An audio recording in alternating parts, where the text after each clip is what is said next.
Assalamualaikum, salam sejahtera. Berita perdana Rabu 2 September. Saya Andy Reza Rohadian. Dan saya Larendra Fiona Bertepaikan. Berikut paparan utama malam ini.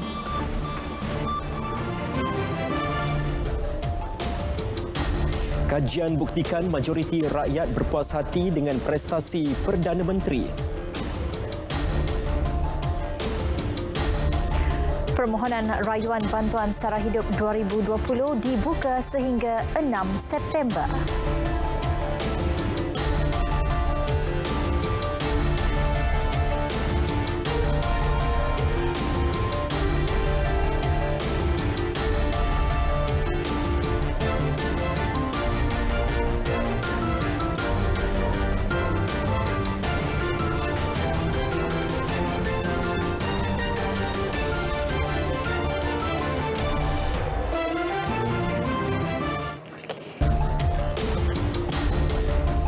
Kaji selidik terbaru menunjukkan Perdana Menteri Tan Sri Muhyiddin Yassin mendapat sokongan memberangsangkan daripada rakyat. Kaji selidik dijalankan Badan Penyelidik Merdeka Center itu menunjukkan 69% pengundi Malaysia berpuas hati dengan prestasi Tan Sri Muhyiddin sebagai Perdana Menteri.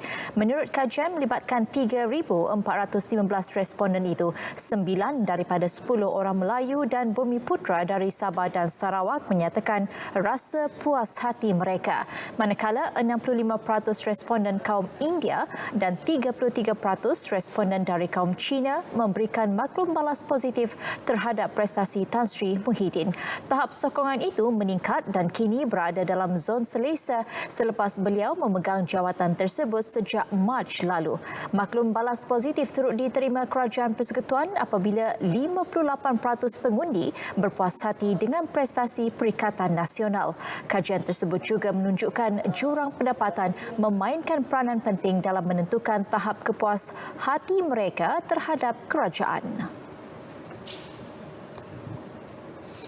Permohonan rayuan bantuan sara hidup 2020 dibuka sehingga 6 September ini. Mereka yang berkenaan boleh berbuat demikian di cawangan Lembaga Hasil Dalam Negeri, Pusat Hikmat Hasil, Pusat Transformasi Bandar atau secara dalam talian. Menteri Kewangan Tengku Datuk Seri Zafrul Tengku Abdul Aziz melalui laporan laksana ke-19 berkata, sehingga kini 4.18 juta penerima telah menerima bayaran 2.7 bilion ringgit yang dikreditkan terus ke akaun bank mereka.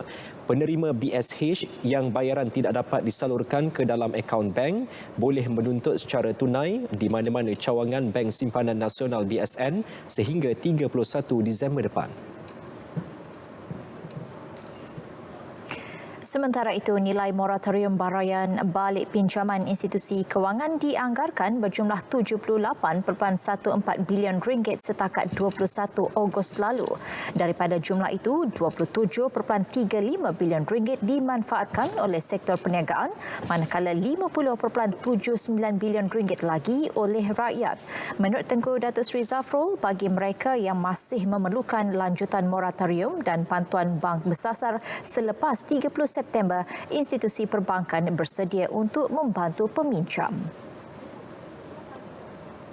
Terkesan boleh mula hubungi institusi perbankan untuk berbincang dan memohon fleksibiliti pembayaran balik. Sila layari Facebook Bank Negara Malaysia untuk maklumat lanjut. Suruhanjaya Pencegahan Rasuah SPRM tidak mengenakan larangan terhadap Lim Guan Eng untuk ke Sabah. Ketua Pesuruhjayanya Datuk Seri Azam Baki menegaskan larangan hanya melibatkan perjalanan keluar negara, bukannya ke Sabah dan Sarawak seperti yang didakwa bekas Menteri Kewangan itu. Apa yang berlaku ialah arahan mahkamah untuk beliau tidak boleh keluar negara saja. Itu dipanggil pasport beliau telah diimpounded oleh mahkamah supaya beliau tidak boleh melakukan perjalanan keluar negara. Jadi perjalanan dalam negara tidak ada masalah kerana beliau tidak disekat untuk pergi ke mana-mana dalam negeri Malaysia ni. Beliau ditemui pada program Cakna Rasuah SPRM bersama media Zon Selatan di Bandar Hilir. Sementara itu, Datuk Seri Azam memaklumkan setakat ini SPRM belum membuka kertas siasatan berhubung 101 projek rundingan terus yang diluluskan di bawah pentadbiran Pakatan Harapan PH. Bahawa setakat ini SPRM tidak membuka apa-apa kertas siasatan dan kami perlu mengkaji dahulu senarai syarikat-syarikat yang telah mendapat projek 101 projek ini. Seperti saya katakan tadi juga, dalam memberi projek berbentuk direct nego ini,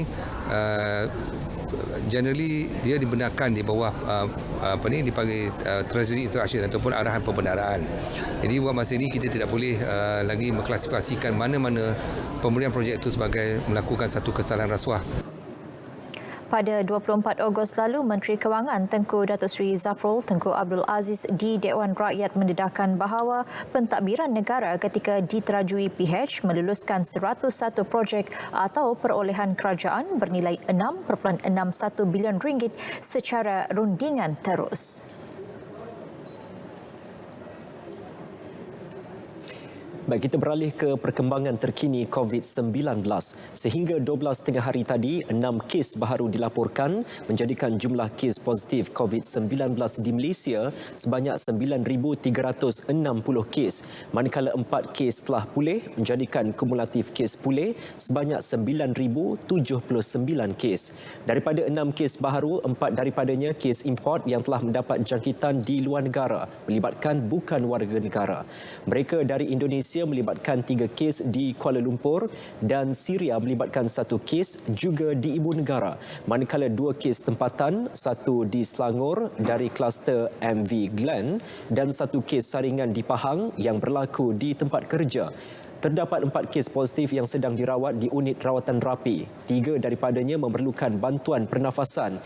Tiada kes kematian dilaporkan, jumlah kes kekal 128.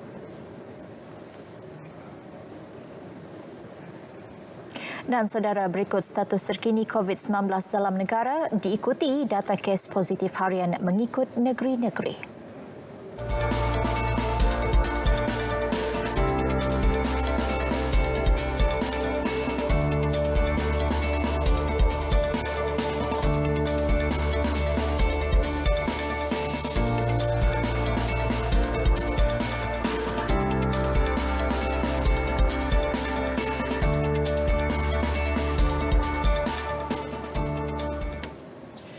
Seramai 12,870 orang disaring di kawasan PKPD bersasar secara pentadbiran di Aman Jaya, Sungai Petani, Kedah sehingga hari ini. Menurut Tan Sri Dr. Nur Hisham, 1 kes dikesan positif, 12,687 individu negatif dan 182 individu masih menunggu keputusan. Sementara itu, Pejabat Kesihatan Daerah Kuala Muda sedang mengemas kini data proses saringan penduduk di Aman Jaya menggunakan kaedah tagging. Proses akan dilakukan sepanjang minggu ini mengikut zon. Pejabat Kesihatan Daerah Kuala Muda menyeru agar penduduk di kawasan terlibat memberi kerjasama ketika dikunjungi pegawai kesihatan. Dalam pada itu, beliau turut memaklumkan klinik bagi zon kenanga dibuka di Surau Al-Fatih, klinik zon Mawar di Surau An-Nur dan klinik zon Melur di Masjid Al-Nawawi. Kesemua klinik beroperasi bermula pukul 8 pagi hingga 5 petang setiap hari sehingga tamat PKPD. Untuk sebarang kecemasan seperti bersalin dan pengsan, penduduk boleh terus menghubungi talian MERS 999. Kementerian Komunikasi dan Multimedia KKMM menyarankan negeri Kedah agar mempertimbangkan capaian internet diiktiraf sebagai utiliti ketiga selepas elektrik dan air. Menterinya Datuk Saifuddin Abdullah berkata ia bagi mempercepat proses penyediaan perkhidmatan internet ke kawasan baharu. Perkara itu disuarakan Datuk Saifuddin kepada Menteri Besar Kedah Muhammad Sanusi Mat Noor yang melakukan kunjungan hormat di pejabatnya di Putrajaya.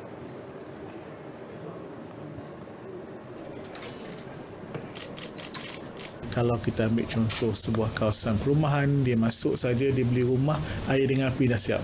Tapi konektiviti internet datang kemudian. Jadi kita minta tadi kalau boleh ditimbangkan oleh pihak Kerajaan Negeri Kedah supaya sebagaimana dilihat untuk bekalan air dan elektrik, maka untuk internet connectivity, internet juga dilihat sebagai utility yang ketiga. Jelas beliau, walaupun pelaksanaannya melibatkan peruntukan undang-undang dan peraturan, prosesnya akan dipercepat dengan bantuan One Stop Agency OSA Negeri Kedah yang ditubuhkan sebagai pemudah cara. Dalam pada itu, Muhammad Sanusi menyambut baik saranan yang dikemukakan Datuk Saifuddin. Jelas beliau, pengiktirafan capai internet sebagai utiliti ketiga di negeri Kedah akan dilaksanakan dalam masa terdekat.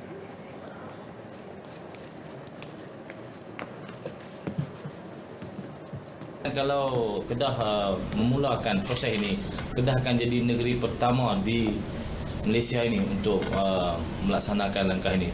Saya rasa Kedah tidak boleh ketinggalan daripada mendahului dalam perkara ini. Tempoh masa dia, jangka masanya? As soon as possible.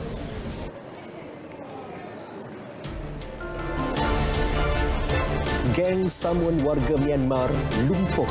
Paparannya seketika nanti.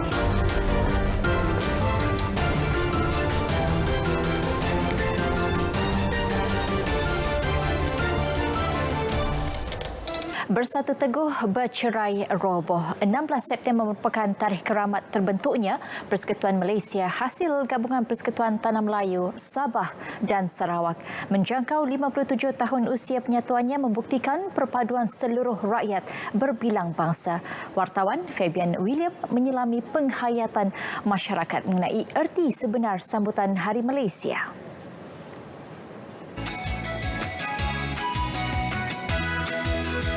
Tanggal 31 Ogos setiap tahun merupakan detik bersejarah negara yang disambut sebagai Hari Kebangsaan. Namun sejauh manakah pengertian rakyat Malaysia tentang detik 16 September ini? Pemahaman pada saya, Hari Malaysia ni adalah hari yang menyatukan seluruh kaum ataupun seluruh bangsa dalam Malaysia ni muafakat dan memberi kerjasama untuk negara Malaysia. So salah satunya Hari Malaysia ni adalah boleh dikatakan simbolik untuk perpaduan lah. Yang itu pasal Sabah Sarawak dia dah satukan dengan Semenanjung Malaysia. Saya tahu itu 1963 lah. Kesatuan kita semua lah duduk di Malaysia ni. Pengertian Sabah, Sarawak dan juga Malaysia semua. 16 September setiap tahun tu, ini satu penyatuan di antara Sabah Sarawak dengan Malaysia. Satu hari yang menggambarkan penyatuan masyarakat seluruh Malaysia lah. Menurut pakar sejarah, Profesor Datuk Dr. Teo Kok Siong, Hari Malaysia wajib diraihkan oleh anak watan di 3 wilayah membentuk Malaysia seperti Semenanjung Tanah Melayu, Sabah dan Sarawak dalam solidariti watan iaitu perpaduan dan integrasi. Kita betul mempunyai sejarah awal yang berbeza, corak kependudukan yang tidak sama dan juga perkembangan peradaban yang berlainan itu. Tetapi kita semua ini bersaudara. Ya, bercakap tentang persaudaraan ini, ia bukan retorik semata-mata. Dan persaudaraan ini boleh dibuktikan dalam banyak hal, antaranya bahasa. Pengisytiharan penubuhan Malaysia telah dibacakan Perdana Menteri Tunku Abdul Rahman Putra Al-Haj di hadapan kira-kira 30,000 rakyat di Stadium Merdeka, Kuala Lumpur pada 16 September 1963. Fabian William, Berita RTM.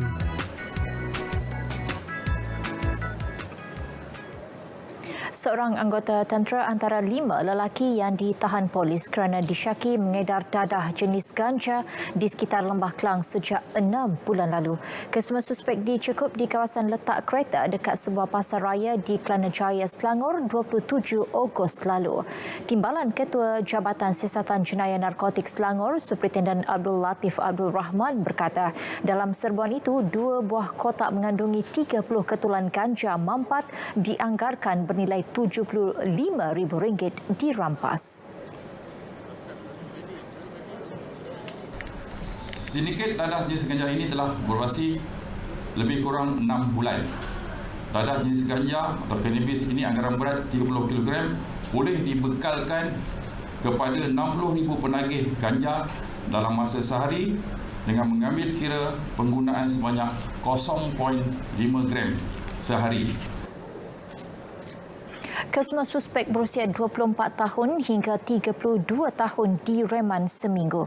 3 daripada mereka positif dadah jenis syabu dengan seorang mempunyai rekod jenayah lampau melibatkan kes dadah. Kes disiasat mengikut Seksyen 39B Akta Dadah Berbahaya 1952. Geng Jahan yang terbabit dalam jenayah samun dan pecah rumah tumpas dengan penangkapan 6 ahlinya di sekitar Klang dan Kuala Langat. Ketua Polis Daerah Klang Utara ACP Nurul Huda Muhammad Saleh berkata, kesemua yang diberkas pada 28 Ogos lalu merupakan warga Myanmar pemegang kad UNHCR.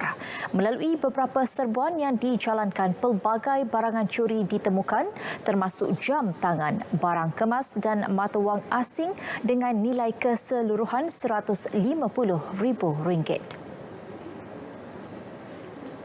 Modus operandi geng ini adalah 4 orang suspek menaiki sebuah kereta Alza dengan bersenjatakan parang telah menyasarkan mangsa samun di jalanan dan jenayah pecah rumah yang ditinggalkan kosong.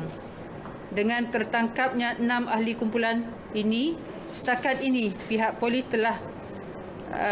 percaya telah berjaya menyelesaikan lebih kurang 45 kes di beberapa daerah di Kelang, Kuala Langat, Kuala Selangor dan 17 kes setakat ini di Kelang Utara. Kesemua warga Myanmar itu direman 14 hari. 4 warga tempatan, pekerja kedai pajak gadai turut ditahan untuk membantu siasatan. Polis kini memburu 4 lagi ahli geng Jahan termasuk ketuanya. Polis Johor dan Tenaga Nasional Berhad TNB melancarkan operasi memotong bekalan elektrik di 146 premis judi haram di seluruh negeri yang berselindung di sebalik pelbagai jenis perniagaan. Pada masa sama, pihak berkuasa tempatan PBT turut diminta menyenarai hitam pemegang lesen perniagaan didapati bersekongkol. Ketua Polis Johor, Datuk Ayub Han Maidin Piche berkata, ini merupakan satu usaha melumpuhkan aktiviti haram ini.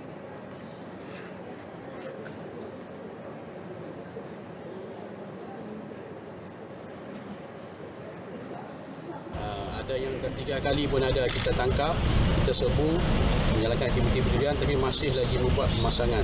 Yang sebelah sini tadi membuat pemasangan haram. Ini pun dah 3 kali diserbu, 4 kali. Tadi yang minimarket pun dah 4 kali dah. So kita berharap dengan tindakan memotong bekalan ini akan memberi satu mesej yang keras kepada semua aktiviti-aktiviti ataupun sedikit-sedikit penjudian ini agar menghentikan aktiviti mereka lah. Beliau sebelum itu mengetuai operasi pemotongan bekalan elektrik di beberapa premis sekitar Johor Jaya, Johor Bahru. Beliau menambah kepada pemilik premis yang terlibat dakwaan akan dikenakan di bawah Seksyen 21A Kurungan 1 Akta Rumah Judi Terbuka 1953. Dari bulan Julai sehingga 31 Ogos lepas, Polis Johor telah menjalankan 695 serbuan dan menangkap 1,018 individu berkaitan dengan pelbagai aktiviti perjudian haram. Baik, ini pula di Pulau Pinang, 4 premis yang dijadikan pusat judi dalam talian dipotong bekalan elektrik oleh TNB. Operasi itu susulan kejayaan polis menumpaskan 2 sindiket perjudian dalam talian serta pelaburan saham tidak berlesen dalam beberapa serbuan di daerah seberang Jaya, Perai Selatan dan Timur Laut. Dalam serbuan itu, 109 individu yang terbabit dalam kegiatan berkenaan ditahan untuk siasatan lanjut. Baiklah, Assalamualaikum dan salam sejahtera. Kita sekarang pada fasa monsun barat daya. Kelazimannya cuaca adalah kurang hujan. Namun hari ini angin bertiup daripada pelbagai hala dengan kelajuan yang agak lemah, bukannya daripada arah barat daya. Dan selain daripada itu terdapat penumpuan angin di utara Semenanjung Malaysia, pedalaman Semenanjung Malaysia dan juga di bahagian pedalaman negeri Sarawak. Atas faktor inilah hari ini cuaca lembap di seluruh negara. Berdasarkan paparan Gemar Radar, pada ketika ini hujan berserta buah petir masih lagi berlaku di bahagian pedalaman negeri Kedah, pedalaman negeri Pahang, pedalaman negeri Selangor dan juga negeri Sembilan. Hujan bersiap petir yang berlaku ini kita jangkakan boleh berlanjutan sehingga ke lewat malam nanti. Hujan renyai yang berlaku di negeri Selangor, Negeri Sembilan, Johor dan juga di negeri Kelantan insya-Allah akan beransur-ansur reda tidak lama lagi. Bagi negeri Sabah pada ketika ini hujan berserta petir kini sedang berlaku di bahagian Kudat dan juga di bahagian pantai barat. InsyaAllah hujan ini akan beransur reda dalam tempoh 1 hingga ke 2 jam sahaja.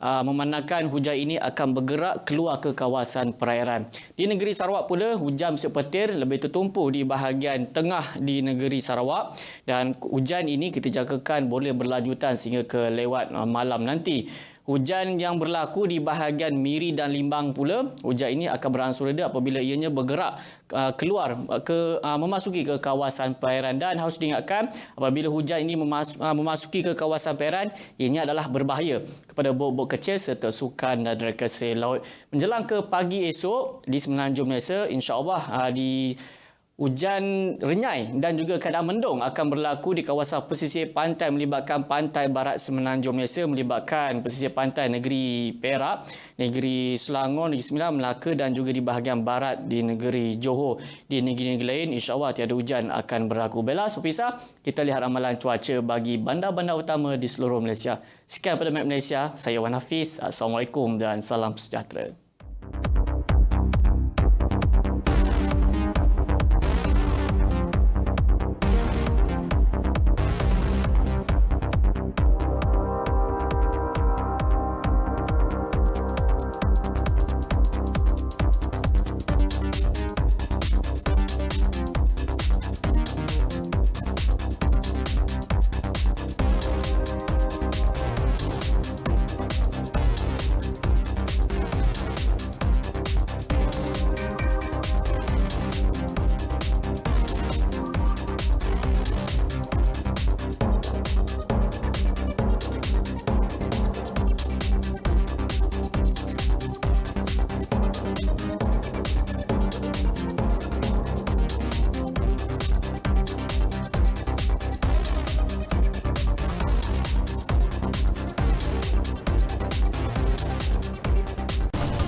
Saudara, segmen Parlimen kami mulakan dengan laporan ini.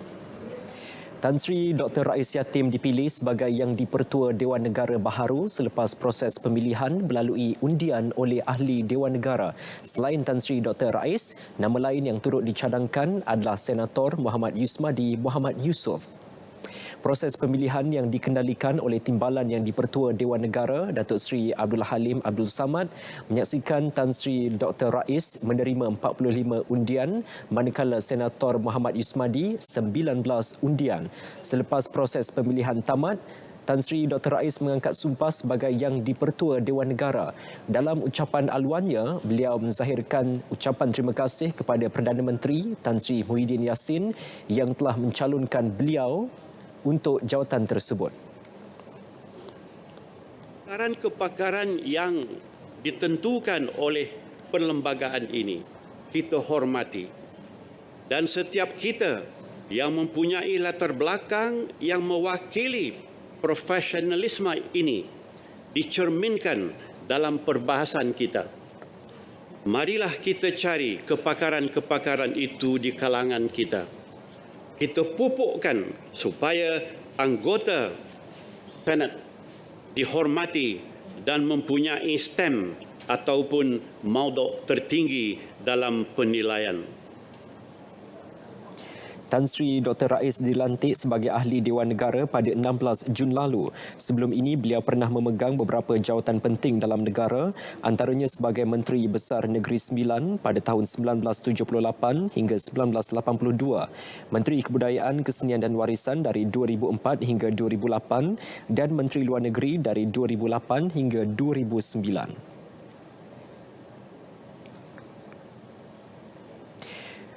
Saudara, Persidangan Dewan Negara hari ini turut menyaksikan 4 individu mengangkat sumpah sebagai ahli Dewan Negara di hadapan Yang di-Pertua Dewan. Proses angkat sumpah diadakan sejurus selepas pemilihan Tan Sri Dr. Rais Yatim sebagai Yang di-Pertua Dewan Negara. Antara yang mengangkat sumpah hari ini adalah Senator Muhammad Apandi Mohamad, Lantikan Dewan Undangan Negeri Dun Kelantan, Datuk Seri S. Velpari, Lantikan Yang di-Pertuan Agong, serta Senator Ahmad Yahya dan Senator Dato' Othman Aziz, Lantikan Dun Kedah. Senator Muhammad Apandi Mohamad adalah Yang di-Pertua PAS kawasan Jeli sejak 2002 serta juruukur bertauliah dan ahli institusi juruukur Diraja Malaysia. Senator Datuk Seri S. Velpari pula adalah Setiausaha Agong MIC dan anak kepada bekas pemimpin negara Tun Sami Velo.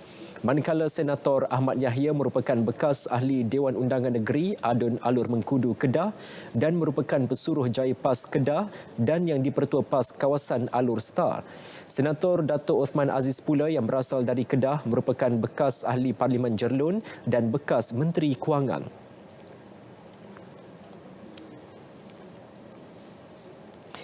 Kerajaan sedang mengkaji penggunaan konsep DISAL iaitu B1, B2, B3 dan B4 seperti yang diterbitkan oleh Jabatan Perangkaan Malaysia. Perkara ini akan dipertimbangkan dalam tempoh rancangan Malaysia ke-12 2021-2025 selepas satu kajian lanjut pengkelasan semua kumpulan isi rumah dilaksanakan. Jelas Menteri di Jabatan Perdana Menteri Datuk Seri Mustafa Mohamad, kajian akan mengambil kira ciri dan keperluan kumpulan pendapatan.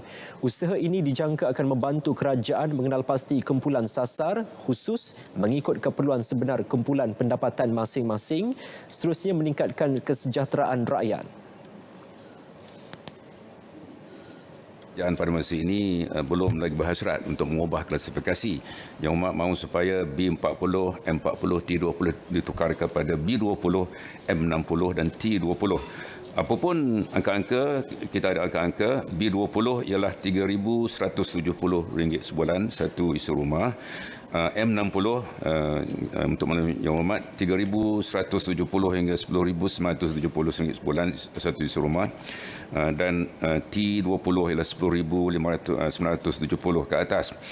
Apapun untuk makluman ahli hormat Tan Sri Yang Pertua, kerajaan ini akan beri perhatian yang tertinggi kepada usaha untuk basmi kemiskinan.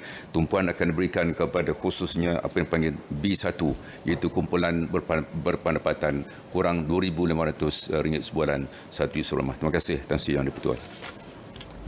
Beliau turut memaklumkan pada tahun 2019 kadar kemiskinan mutlak turun kepada 5.6% berbanding 7.6% pada 2016, manakala kadar kemiskinan bandar adalah 3.8% dan kadar kemiskinan luar bandar sebanyak 12.4% tahun lepas. Dewan turut dimaklumkan keberkesanan inisiatif Pelan Jana Semula Ekonomi Penjana hanya akan dapat diukur dalam beberapa bulan lagi. Jelas Timbalan Menteri Kewangan Dato' Abdul Rahim Bakri, Unit Pelaksanaan dan Koordinasi Stimulus Ekonomi antara Agensi Nasional Laksana telah ditubuhkan di bawah Kementerian Kewangan untuk memantau dan menilai setiap inisiatif di bawah pakej penjana dan prihatin yang akan mengumumkan prestasi pelaksanaan dari semasa ke semasa. Setakat ini hanya program sambungan daripada prihatin seperti program subsidi upah dapat mula dilihat keberkesanannya, dan program ini telah pun berjaya membantu sebanyak 213,688 majikan dan telah berjaya mengekalkan sebanyak 1,469,000 pekerjaan sekaligus mengurangkan pengangguran. Beliau menjawab pertanyaan Senator Datuk Razali Idris di Dewan Negara.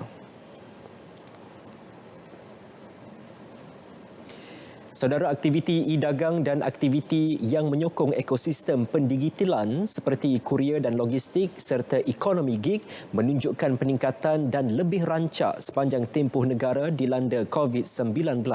Timbalan Menteri Perdagangan Antarabangsa dan Industri, Datuk Lim Ban Hong berkata, Jabatan Perangkaan melaporkan penjualan runcit dalam talian telah meningkat sebanyak 35.5% pada Jun tahun ini berbanding bulan Jun tahun lalu.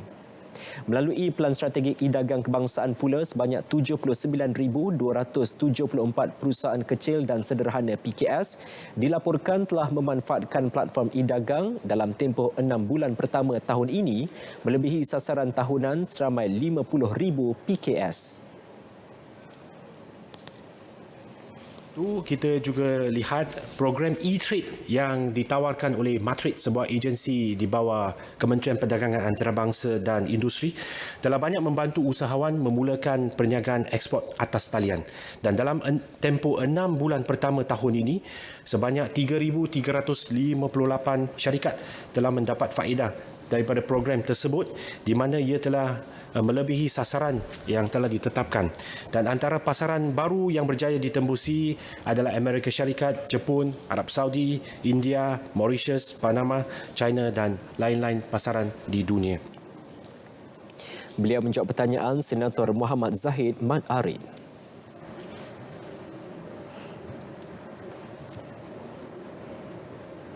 Mahkamah Magistrate Bukit Mertajam menjatuhkan hukuman penjara 5 bulan terhadap seorang pelajar kolej swasta Ang Tung Lin, 33 tahun, selepas didapati bersalah mencederakan seorang pekerja penghantar makanan.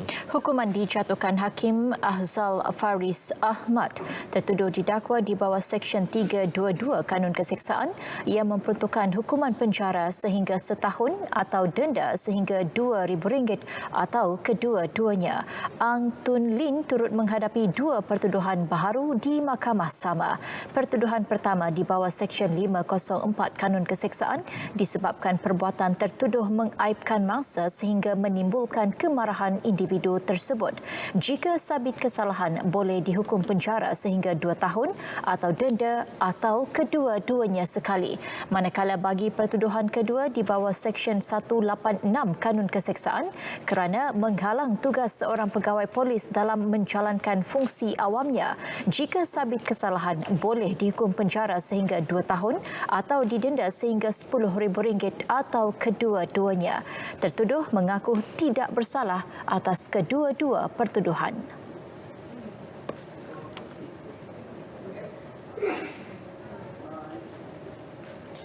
Mahkamah Magistrate Bukit Mertajam menetapkan 14, 16 dan 28 Oktober ini sebagai tarikh sebutan semula kes kemalangan di Jambatan Pulau Pinang 20 Januari tahun lalu. MK Vatiswaran dituduh mengakibatkan kemalangan yang menyebabkan sebuah kereta SUV jenis Mazda CX-5 terjunam ke dalam laut dan meragut nyawa pemandu kenderaan terbabit Moy Yun Peng. Hakim Ahzal Faris Ahmad Khairuddin menetapkan tarikh tersebut bagi mendengar keterangan beberapa saksi kemalangan di tempat kejadian. Vitis Warren berdepan hukuman penjara sehingga 10 tahun dan denda RM20,000 serta hilang kelayakan lesen memandu sehingga 3 tahun jika sabit kesalahan.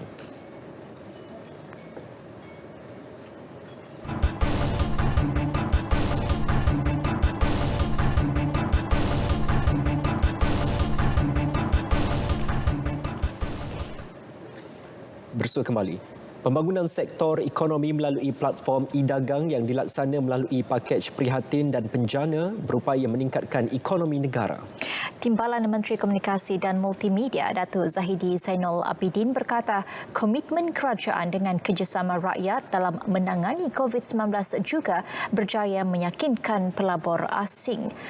Mengambil contoh kerjasama yang dijalin antara Perbadanan Ekonomi Digital Malaysia MDEC dan Mastercard hari ini, ia dapat membangunkan sistem e-dagang untuk membantu perusahaan kecil dan sederhana PKS dalam penggunaan penyelesaian pembayaran digital terutamanya di luar bandar.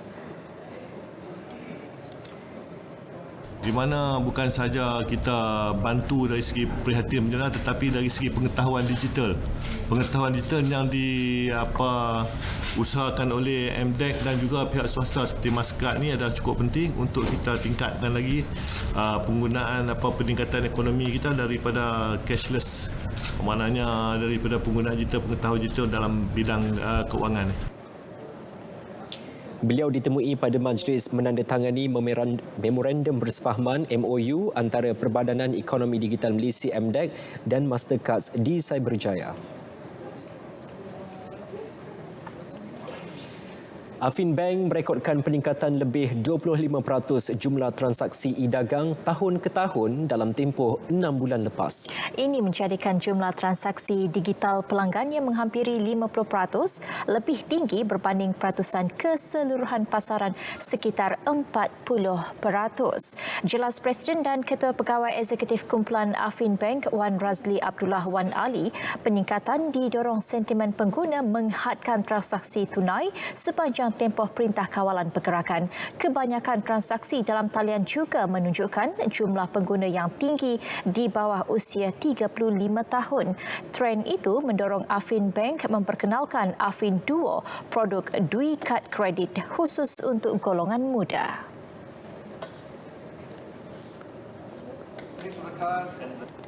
So in the first year, we are targeting, about 50,000 new customers, 50,000, new customers that will take up this card. Looking at the spend of online e-commerce transactions, just in Affin Bank alone, we see more than 25% increase in e-commerce transactions. And the use of our internet banking has spiked 40% increase, year on year, or just in the span of 6 months. Wan Razli yang ditemui pada majlis pelancaran Affin Duo berkata 50,000 pelanggan baru disasarkan dalam tempoh 12 bulan akan datang.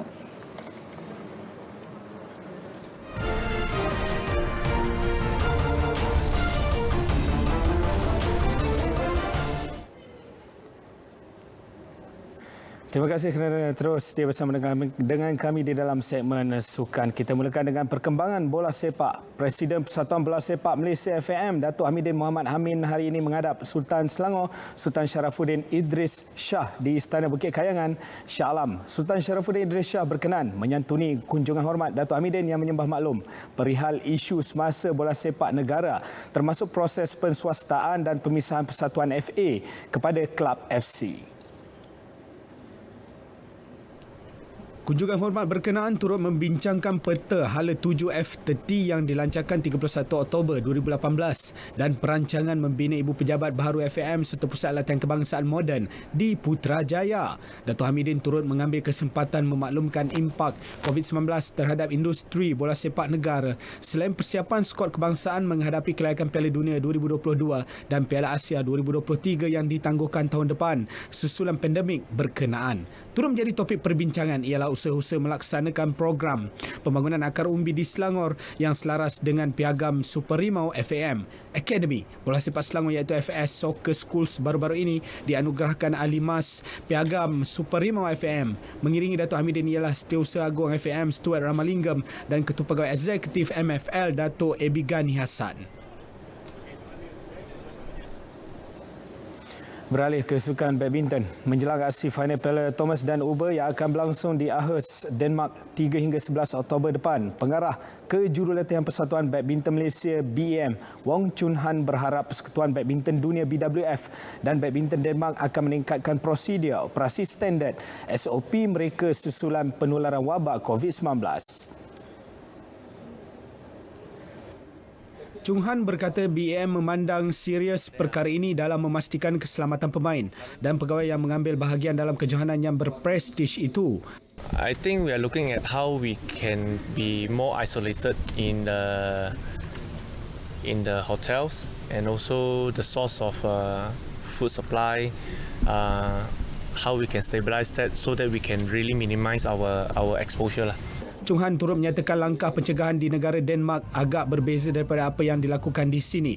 Beliau ditemui selepas acara perjumpaan Presiden BAM Tan Sri Nurza Zakaria bersama 27 pemain yang bakal ke kem motivasi yang akan berlangsung di Pulau Tioman mulai esok. Bekas pemain negara itu juga mengesahkan senarai penuh akhir untuk final Piala Thomas dan Uber akan diumumkan setelah pemain kembali dari kem tersebut. Selamat maju jaya kepada skuad badminton negara. Persatuan Golf Malaysia MGA dijangka mempertaruhkan barisan pemain muda yang berpengkalan di Amerika Syarikat bagi menggalas cabaran negara pada Sukan SEA ke-31 di Vietnam pada tahun hadapan. Timbalan Pengurus Besar MGA, Sarah Ismail berkata, badan induk itu tidak berdepan masalah menghantar pemain muda ke tamasya sukan dui tahunan berkenaan kerana memiliki ramai pemain muda yang berbakat. Antara yang disebut termasuk Ervin Chang, Zubair Firdaus dan K. Sri Ganesh dalam kategori lelaki. Manakala Natasha Andrea On dan Putri Alia Abdul Ghani bagi pemain remaja wanita. Jelas Sarah, pemain amatur yang dimiliki mempunyai pengalaman bermain di peringkat antarabangsa. Sehubungan dengan itu, tidak menjadi masalah buatnya untuk menghantar pemain muda. Beliau berkata demikian selepas menghadiri sidang media pemilihan Sukan SEA bersama Wakil Majlis Olimpik Malaysia OCM di Wisma OCM semalam. Malaysia sekadar meraih satu perak menerusi gandingan Ashley Lau dan Natasha Andrea On dalam acara berpasukan wanita pada Sukan SEA 2019 di Filipina. Menjelang Sukan Paralimpik Tokyo tahun hadapan, selepas membantu dua pemanah para negara meraih tiket ke Sukan Paralimpik Tokyo 2021, jurulatih memanah kebangsaan Marzuki Zakaria mengintai dua lagi slot. Namun ianya bergantung kepada keadaan semasa susulan penularan virus COVID-19. Jelas Marzuki tahun ini sepatutnya ada satu lagi kejohanan kelayakan di Republik Czech namun terpaksa dibatalkan. Untuk itu, Persatuan telah mengatur 3 kejohanan dalam negara bagi mengekalkan prestasi atlet memanah negara. 3 kejohanan tersebut ialah kejohanan ujian simulasi pada Oktober, kejohanan para sukan Malaysia November dan kejohanan memanah kebangsaan Disember.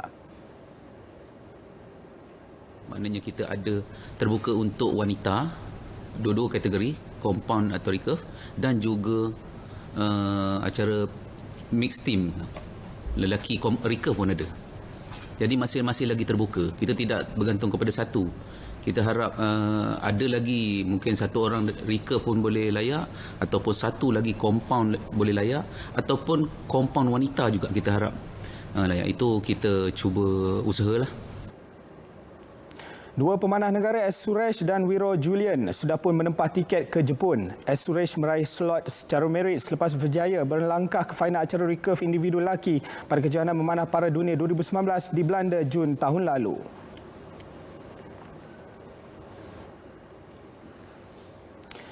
Atlet di sukan Muhammad Aiman Hafizi Ahmad yang telah bertahun berjuang mendapatkan kewarganegaraan Malaysia akhirnya boleh menghela nafas lega selepas impiannya itu menjadi realiti. Ia sekaligus membolehkan Aiman mewakili negara untuk bersaing dalam kejuaraan di peringkat antarabangsa. Aiman dilahirkan di Malaysia oleh ibu kandung yang merupakan warga Indonesia dan dibesarkan oleh penjaga warga tempatan di Taiping, Perak. Namun beliau tidak diiktiraf sebagai warga negara dan tidak memiliki pasport. Saya tunggu untuk dapatkan CJ kewarganegaraan ni selama 8 tahun. Daripada umur saya 12 tahun sampai ke sekarang umur saya 20 tahun. First, saya akan sambung balik dalam kompetitif scene saya ni. Dan baru saya akan fikir mungkin sambung study dan cari kerja. Pemain berusia 20 tahun itu aktif bersaing bersama pasukan dalam permainan video popular PlayerUnknown's Battlegrounds PUBG. Pasukannya berjaya mendapat peluang kedua kejohanan di China tahun lalu, namun dia terpaksa melupakan hasrat itu kerana tidak mempunyai kewarganegaraan untuk mengembara ke negara lain. Kejayaan memperoleh kewarganegaraan itu dijangka berupaya membuka ruang untuk Aiman mengharumkan nama negara dan mengembangkan kariernya dalam adegan e-sukan.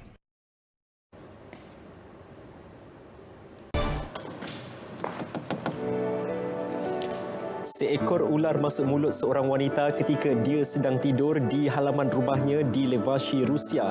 Wanita tersebut dibawa ke hospital dan dibius bagi membolehkan doktor mengeluarkan ular sepanjang 1.2 meter itu. Wanita itu selamat tetapi nasib ular tidak dapat dipastikan. Ini pula, buaya besar seberat 350 kg berjaya ditangkap di Australia. Buaya air masin sepanjang 4.4 meter itu ditangkap di Taman Alam Sungai Flora di Bandar Catherine, wilayah utara pada Jumaat.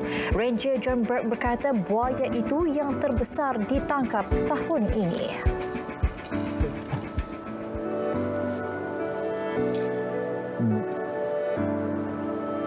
Baru pertama kali bermain bowling, seorang wanita membuat kejutan apabila berjaya menjatuhkan kesemua 10 pin. Wanita itu adalah ibu Kim Seri Ina yang membuat naik video berkenaan di TikTok-nya. Video tular kini mendapat lebih 28,000 tanda suka.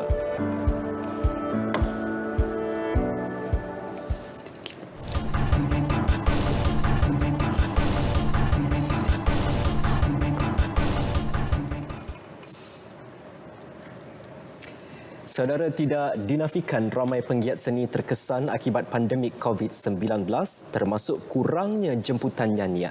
Menyedari perkara itu, penyanyi era 1990-an Datin Razila bersama adik beliau dan rakan-rakan penggiat seni membuka pasar lambak bus and food bagi membantu para penggiat seni mencari pendapatan.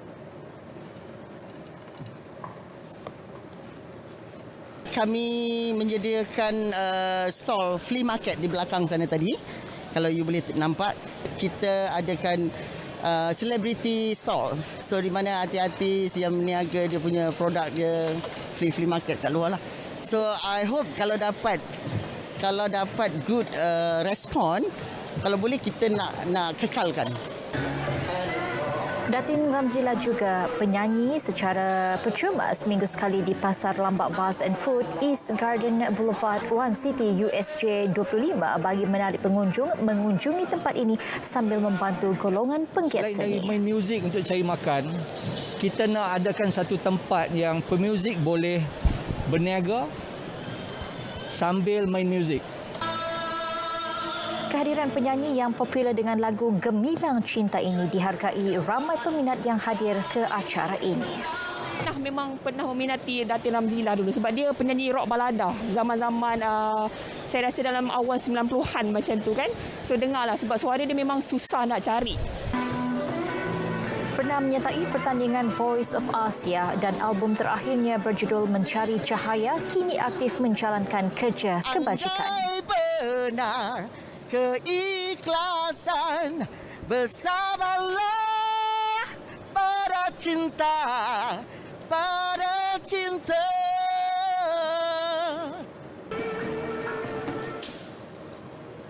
Pengarah bahagian program TV RTM Lokman Muda mengibas kad perakam waktu buat kali terakhir pukul 5:01 petang tadi.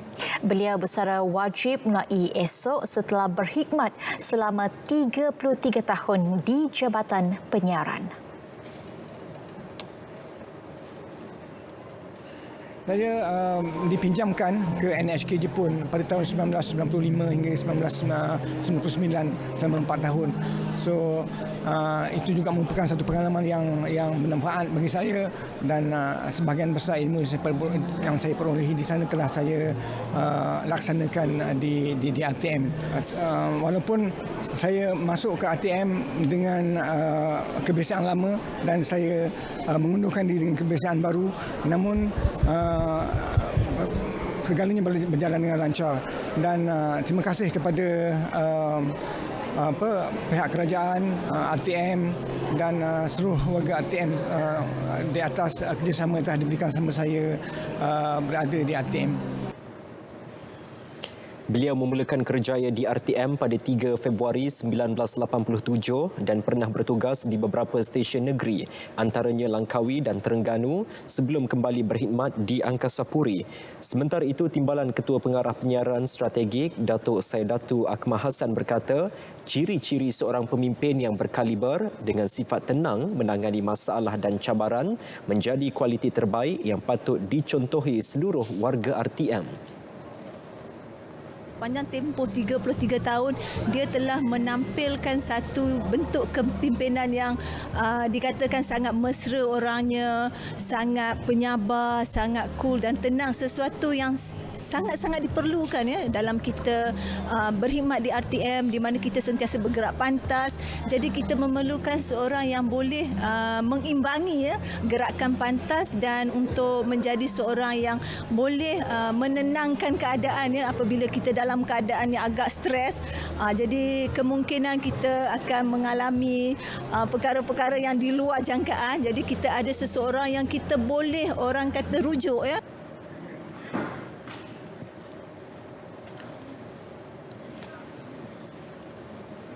Saudara, berita perdana edisi Rabu 2 September berakhir di sini. Terima kasih kerana setia bersama kami. Kongsikan momen indah anda sebagai rakyat Malaysia di media sosial dengan menggunakan tanda pagar Momen Negaraku. Juga kibarkan jalur gemilang tanda anda dan kita semua cintakan negara. Pada masa sama, teruskan patuh SOP PKPP untuk membendung penularan COVID-19. Dengan itu, Assalamualaikum dan salam sejahtera.